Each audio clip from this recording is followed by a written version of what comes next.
I've always loved driving. So when we were kids, I had a couple of bicycles, even rollerblades. Anything with movement and direction, I just loved. When I was 14, I moved to the UK for school. So by the time I was 17, I had got my driving license there.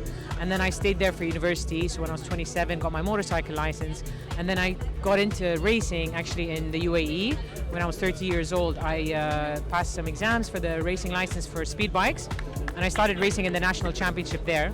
So that was my entry point into motorsport. After that, Saudi Arabia started hosting the Dakar. And the Saudi Motorsport Federation had known about me because of the bike racing in UAE. And they invited me to watch the Dakar and to get to know this kind of racing discipline, rally raid. And they also host a round of the cross-country Baja World Cup. So that being my home country, and obviously I love anything to do with nature and landscape and being outdoors, plus driving.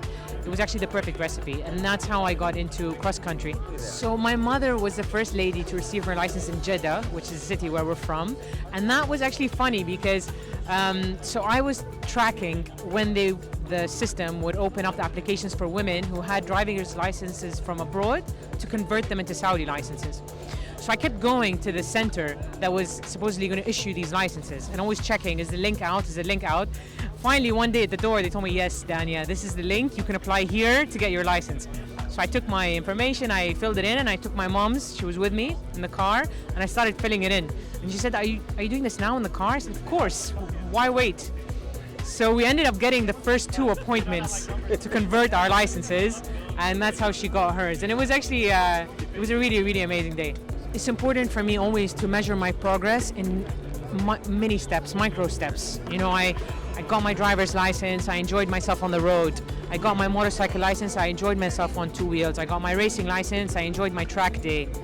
I got into a rally, I enjoyed my first 100 kilometers.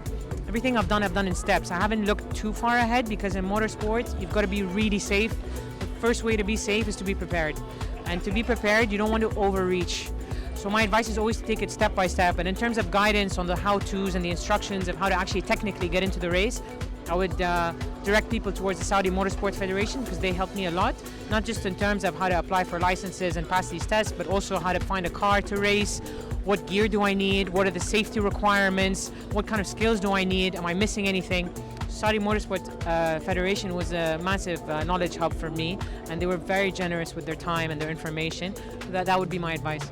March is Women in Motorsport Month on Dirtfish. Check out the articles on dirtfish.com.